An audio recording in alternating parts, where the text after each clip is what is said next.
Class 12 physics NCERT Hindi medium chapter number first है वैद्युत आवेश तथा क्षेत्र यानी electric charge and field. So topic है बिंदु आवेश के कारण किसी बिंदु पर वैद्युत क्षेत्र की तीव्रता, यानी कोई आवेश है उसके कारण किसी बिंदु पर वैद्युत क्षेत्र की तीव्रता क्या होगी। तो देखते हैं हम बिंदु आवेश के कारण किसी बिंदु पर वैद्युत क्षेत्र की तीव्रता ज्ञात करने के लिए सबसे पहले हम मान लेते हैं कि कोई आवेश है क्यों, यह आवेश है क्यों। और मैंने आपको पिछली वीडियोस में बता रखा है कि जब कोई आवेश होता है तो उसके चारों ओर क्या उत्पन्न होता है, एक वैद्युत क्षेत्र उत्पन्न होता है। तो इसी के वैद्युत क्षेत्र में एक बिंदु है P, ये बिंदु आवेश है Q और दूसरा बिंदु है P। ठीक है, तो इन दोनों की जो आपस में दूरी है, इन दोनों की वो है R। ठीक है, ये बिंदु P है, इनके आपस की दूरी कितनी है, R है। तो ये जो बिंदु P है ये इसके वैद्युत क्षेत्र में स्थित है बिंदु P। तो हमें इस आवेश के कारण इस बिंदु पर वैद्युत क्षेत्र की तीव्रता जो है ज्ञात करनी है। तो इसके लिए क्या करेंगे हम, बिंदु P पर वैद्युत क्षेत्र की तीव्रता ज्ञात करने के लिए हम यहाँ पर कोई परीक्षण आवेश मान लेते हैं, इमेजिन कर लेते हैं कि यहाँ पे कोई इस बिंदु पर कोई परीक्षण आवेश Q0 रखा गया है। तो अब जैसे कि मैंने बता रखा है आपको कि जब ये एक आवेश है, जब इसका वैद्युत क्षेत्र है जिसमें बिंदु P स्थित है, तो बिंदु P जो है वो इसके वैद्युत क्षेत्र में स्थित है जहाँ पर हमने कोई आवेश मान लिया। तो अब क्या होगा, यहाँ पे ये एक दूसरे को फोर्स करेंगे, ये इसके ऊपर बल लगाएगा। ठीक है, ऑब्वियस सी बात है, जब इसके वैद्युत क्षेत्र में कोई दूसरा आवेश आता है तो वो उस पर बल लगाता है।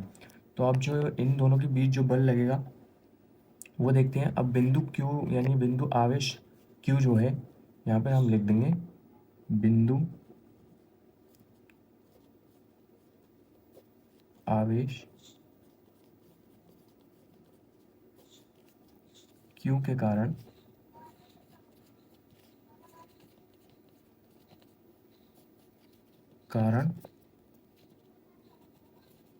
किस पर लगेगा बल, परीक्षण आवेश जो हमने इमेजिन किया है। परीक्षण आवेश क्या है, Q0 पर लगने वाला बल, यानी बल क्या है, F। तो क्या बल लगेगा, दो आवेश है, कूलाम का नियम आपने पढ़ रखा है। तो जो कूलाम का नियम कहता है कि दो आवेशों के बीच जो बल लगता है वो 1/4πε0 पहला आवेश Q गुणा दूसरा आवेश Q0/r² होगा। ठीक है, r²। ठीक है, तो अब हमें क्या करना है, बिंदु P पर वैद्युत क्षेत्र की तीव्रता ज्ञात करनी है। तो हम हेडिंग डाल लेंगे बिंदु P पर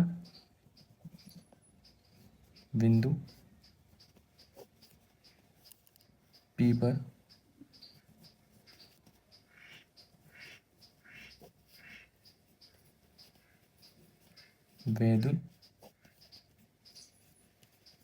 क्षेत्र की तीव्रता। ठीक है, तो जो बिंदु P पर जो वैद्युत क्षेत्र की तीव्रता होती है वो क्या होती है,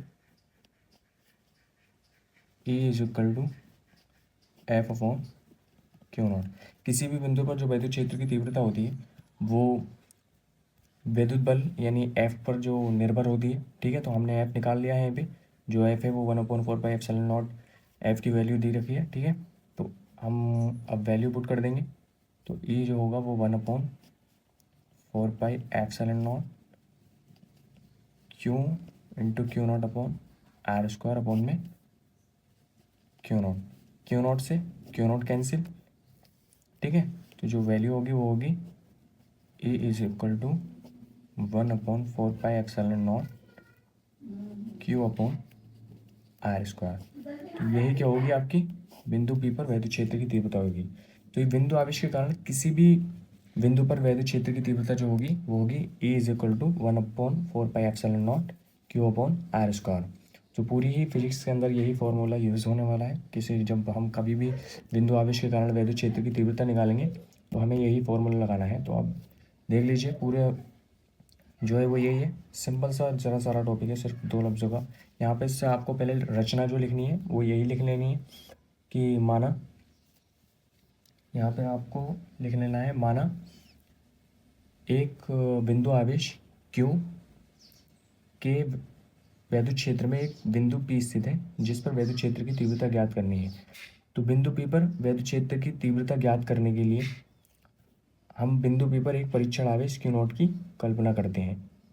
तो बिंदु Q से बिंदु P की दूरी R है, ठीक है। फिर उसके बाद से ऐसे ही इसको स्टार्ट कर देना है। तो आप परीक्षण आवेश है यानी Q है, बिंदु आवेश है, तो इसके चारों वैद्युत क्षेत्र उत्पन्न है जिसके अंदर एक बिंदु P स्थित है। तो हम इस पे बिंदु P पर वैद्युत क्षेत्र की तीव्रता ज्ञात करने के लिए हम एक इमेजिनेशन करते हैं कि बिंदु P पर भी कोई परीक्षण आवेश यानी Q नॉट जो है वो है।